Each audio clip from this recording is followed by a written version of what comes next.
So like I said, we are going to look at the concept of strategic clock. And I equally say that strategic clock is one of the terms commonly used in strategic management. So for us to really understand what strategic clock is all about, we are going to look at the purpose of strategic clock. We'll look at drawing a strategic clock, then how to use a strategic clock. It is believed that when we look at all these topical issues that center or that are central to strategic clock, then we'll be able to enrich our knowledge, or better still, we'll be able to have a better perspective of what strategic clock is all about. So let's start with the purpose of strategic clock. The purpose of strategic clock. While we are trying to look at the purpose of strategic clock, we can at the same time answer the question that says, what is strategic clock? What is strategic clock? Then, what purpose does it serve? The question again says, what is strategic clock? What purpose does it serve? When we talk about strategic clock, like I said, it is one of the terms commonly used in strategic management for the purpose of achieving certain goals and objectives upon which a particular strategy is adopted or employed at a given point in time. However, it is important to note that the concept of strategic clock was mainly suggested by Bowman in the year 1996. And when Bowman suggested strategic clock, he actually saw strategic clock as a way of looking at various combinations of price and perceived benefits of a given product or service over a particular period of time. So when we are talking of strategic clock, like I said, it was majorly put forward or developed by Bowman in the year 1996, and the concept was majorly used as a way of looking at various combinations of price and perceived benefits on the part of a particular product or service. So we have many companies that usually consider which combination of the two they should try to offer at a point in time. Although to do this, they may also understand the perception of customers about the total benefit which the product or service will actually provide to the final consumers. There are two major factors here that are said to be important, or there are two basic elements of strategic clock. These are, we have the price and we have the perceived benefit. These two are actually centered on a particular product or services as the case may be. Don't forget the fact that I have told us what the price of commodity is all about. The price of a commodity is often regarded as the value that is placed on that particular commodity. And when we talk of benefits or perceived benefits as the case may be, we are talking about the total satisfaction that are expected to be derived from a particular product at a given period of time. Or better still, we can call it the utility to be derived, or satisfaction to be derived from the consumption of certain production process of goods and services, or product and services as the case may be. So in this case, when we look at these two basic elements of strategic clock, the price and perceived benefit, it is important that appropriate or rational firms, as the case may be, are able to put measures in place on how to achieve these two basic elements. Which of these factors can be easily influenced by a particular firm with a view to achieving certain goals and objectives upon which the firms are actually established, though it depends on various structures that exist in the market. So, but whichever way, it is often believed that the main goal of every firm on one hand is to make profit, and on the other hand is to add or create value on various products or services produced by them. Hence, companies may also use the concept of strategic clock to assess the business strategies of competitors as well as the combination of price and benefits which they are offering to the general public. So this strategic clock can be used or can be employed at a point in time for the purpose of assessing the business strategies. This therefore implies that one of the main purpose of strategic clock is basically designed to assess the business strategies of competitors. That is, those strategies that have been put in place by the rival firms, as well as combination of price and benefit which these rival firms or competitors are actually offering to the market or industry, as the case may be. So when companies are able to understudy the strategies put in place by its rival firms or competitors in terms of combination of price and other benefits, then the firm can then be able to at least counter or put in place counter strategy which can really make the strategies of competitors to be ineffective at a given point in time. And the purpose of doing all this is to achieve some element of competitive advantage.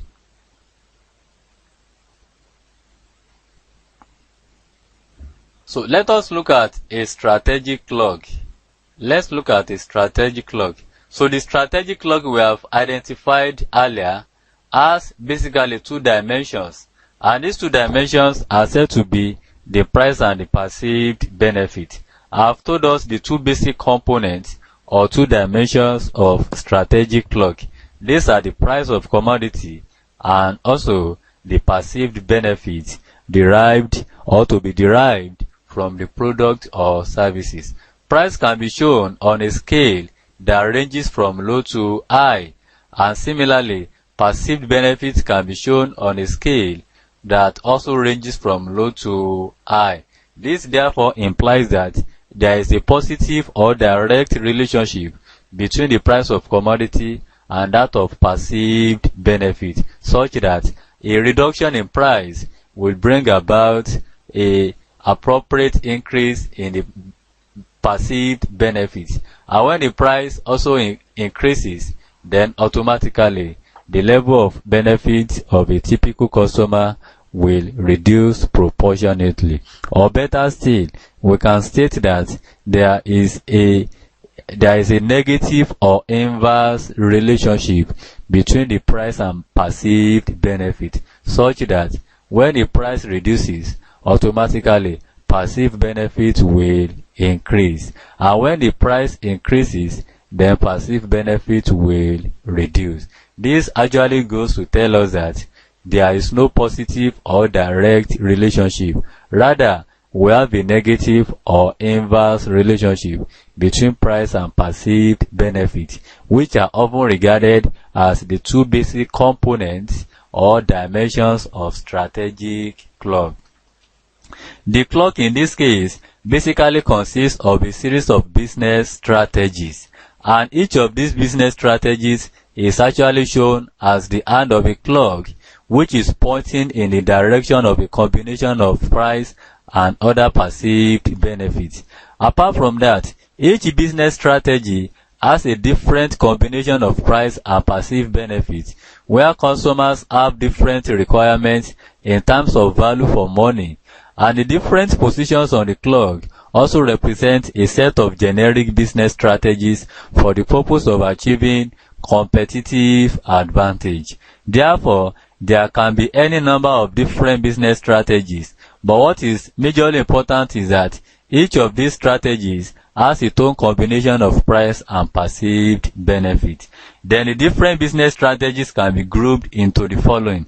1. We have 5 business strategies which may enable a firm to gain a competitive advantage. This therefore means that there are 5 major business strategies that can be taken at that point in time, and these business strategies will go a long way in enabling a firm to gain what is called competitive advantage. And 2, strategies that will fail because they cannot provide competitive advantage. Those strategies that cannot provide competitive advantage, automatically they are going to fail because of their ineffectiveness and inefficiency in the provision of competitive advantage to a particular business organization. So how to use a strategic clock? How do we use a strategic clock? And the question says, how is strategic clock used? How is strategic clock used? We have told us that strategic clock is one of the ways of looking at various business strategies that are often developed and adopted by a particular business organization with a view to achieve or provide competitive advantage on the part of a given business organization. So a strategic clock can be used for the purpose of considering different business strategies in order to gain competitive advantage to a particular firm. And this is often based on the provision of a combination of price and perceived benefit. This therefore means that the business strategies that will be adopted at this point in time must or have to be centered on the combination of price and perceived benefit. So in any given examination, we are likely to be given a case study or scenario as the case may be. And also, students may be asked to suggest a suitable business strategy for a typical complaint based on the case study or scenario which a student must have carefully read at a given point in time. This strategic clock may be a useful basis for making an analysis such that looking at the business strategies of competitors and what a company must do for the purpose of finding an appropriate combination of price and other perceived benefits which it should offer to customers with a view to create value and provide competitive advantage. So students under this particular condition are actually expected to read the case study or scenario carefully before making attempts, and this scenario or case study may have to be read many times so as to really have a broader understanding of what the issues are all about.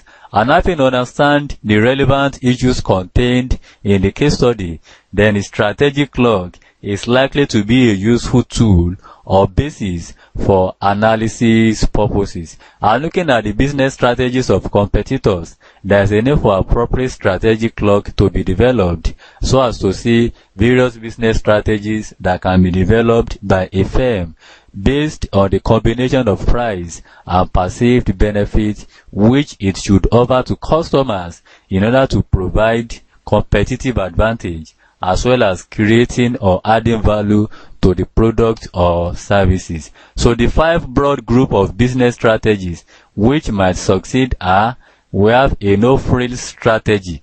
When we talk of a no-frills strategy, we simply refer to position 1 on the clock. We have a low price strategy, that is position 2 on the clock. We have what we call a differentiation strategy, that is position 4 on the clock. We have a hybrid strategy, that is position 3, and we have a focused differentiation strategy, that is position 5 on the clock.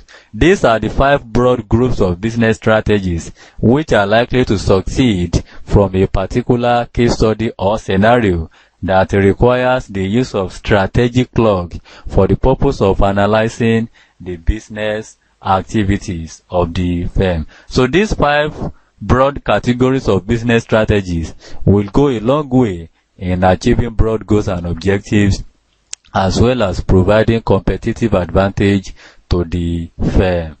So let's look at each of these 5 strategies one after the other and the positions they actually occupy in the strategic clock. So we have position 1, that is no frills strategy. No frills strategy. But meanwhile, a question says, write short note on group of business strategy. Write short note on group of business strategy. Don't forget the fact that we have been able to identify 5 major broad groups of business strategy, and we have actually categorized them into different positions from position 1 to position 5. So let's start with no frills strategy, which is actually contained in the first position. When we talk of a no-frills strategy, a no-frills strategy is often a strategy or regarded as a strategy which is majorly designed or employed for the purpose of offering a product or service at a low price and with low perceived benefit.